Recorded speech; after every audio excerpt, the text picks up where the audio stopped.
keep their playoff hopes alive. Need a win to stay in the race. 3-point game, under 4 to go. Jordan Addison taking this one to the house for a 65-yard touchdown.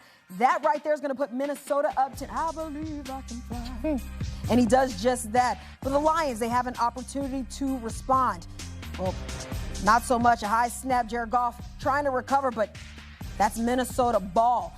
Mark that as Detroit's 6th turnover of the game, and that's all she wrote, as Detroit falls at the hands of the already eliminated Minnesota Vikings in this one.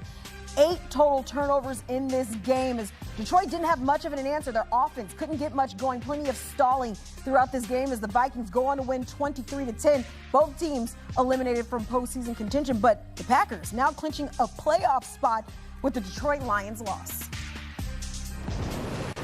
Post-game for your Christmas Day slate is back and delivered by Little Caesars, the official pizza sponsor of the NFL. I'm joined by CBS Sports NFL analyst Emery Hunt, and the Lions now out of the postseason for the first time since 2020 after what I will fairly, I think, call an abysmal performance by their offense. I mean, Minnesota getting the victory despite just a whopping 3 net passing yards on the day by backup quarterback Max Brosmer. Detroit, 8 turnovers coming into this game. They have 6 on the night. My question to you is, was this a result of maybe this Detroit offense just not playing to what we are used to maybe seeing, or was this just a Brian Flores-led defense that really made things challenging? Yes, all of that is true. See all of the above. And the big reason why, you look at Detroit, how lifeless they looked on offense. There was no sense of urgency for the Lions in this ball game. We didn't see them have the same aggressiveness and eagerness to go out there and win the game as if their playoff lives were on the line. They played as if this was week 1 and not week need to have it type situation. So that was the biggest issue for me, the biggest takeaway. On top of the fact that the Vikings made things very difficult, we talking about very un-Detroit-like. They couldn't run the football 30 yards raw, 68-yard rushing on 30 attempts, 2.3 yards a carry. So the Vikings stopped the run. They put it all on Jared Goff, and they couldn't protect him. He was getting hit. The ball came out hot, sometimes inaccurate. It got batted a lot at the line of scrimmage. So it was part Detroit's offense being lax and lackluster, and part 2 of the Vikings coming out there and dominating on defense. Yeah, a lot of talk about Sonic and Knuckles, but meanwhile, this duo averaging just 2.3 yards per carry in this game. But, you know, thinking about Detroit starting 5-2, they've gone 3-5 since with all 5 of their losses. Those came into one-score games. That's not including tonight. That's coming into this game. But just how do you describe this season for Detroit, who, if we're being honest, many believe coming into this season, they would make it challenging for one of those top teams in the NFC? Yeah, it's very surprising because we thought at worst this team would be able to hang their hats on running the football and playing solid defense. You thought coming in, okay, you have Aiden Hutchinson back healthy, ready to go. That's going to help the pass rush. We know they were banged up in the preseason. We knew some guys were going to come back healthy, but we saw this not really be the case for them at the latter part of the season. But offensively speaking, because they couldn't even run the football consistently or when they wanted to in the latter part of the season, and Goff's turnovers, inopportune time type mistakes and miscues, and you had a coaching taking over the play calling. Dan Campbell took over the play calling, and so things changed there. But he's still aggressive, and some of that came back to bite him, like it did a couple of years ago in the playoff game, and how it did sometimes this season. But in this particular game, just shocking that we saw a Lions team just not play like how they were built to play in these type of moments. There's been a lot of talk about their point differential because we talk about Dan Campbell taking over the play calling. Well, they've seen an uptick in performance since he has taken over in the latter weeks.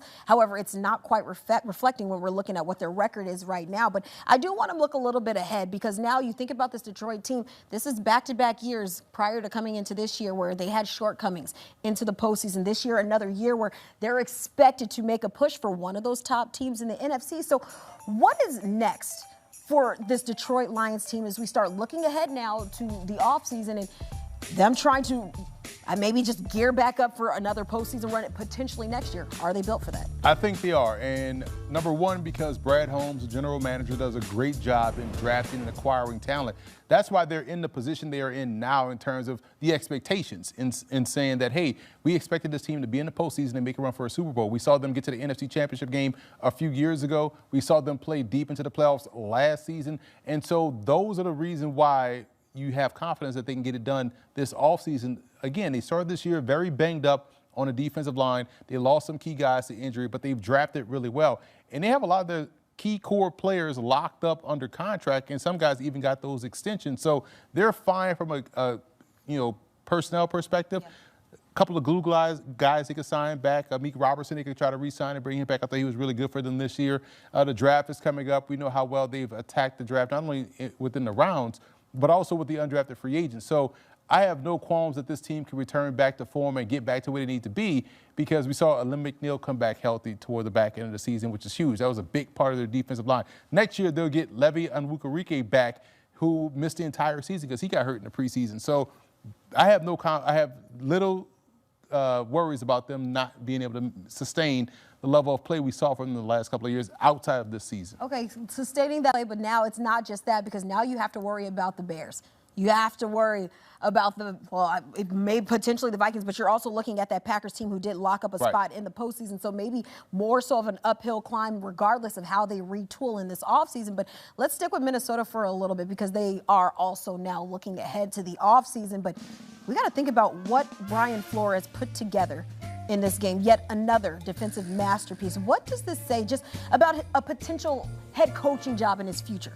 I mean, look at how the guys play for him, and look at how he has completely did a 180 from the last time we saw him as a head coach. I think he's now ready to take that job again and do better the second time around, Shalimar style. And I like the fact that he went in there this time against this opponent in this particular situation and knocked them out the playoffs. And it was because, to be completely fair and honest, and the stats bear this out true, the defense won this ball game for the Minnesota Vikings. Yeah. They really didn't do nothing but hold the football on offense. They didn't do much. They had the one big touchdown, and it was enough to win the game. But the defense forced these turnovers. The defense was harassing Jared Goff. The defense looked like a team that was led by a guy that's a future NFL head coach once again. Yeah, absolutely. A masterful performance that we saw of him. And like you mentioned, that offense not having to muster up much, just 3 net passing yards, but it's enough to hold it down for the Vikings as they eliminate the Detroit Lions from the postseason. But I think the big storyline when we're talking about this offense stalling and struggling in this game,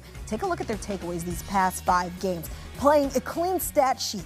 Weeks 13 through 16, we talked about coming into this game just 8 turnovers on the year, putting up 6 turnovers in week 17, and those turnovers costing them a postseason bid. Make up for lost time.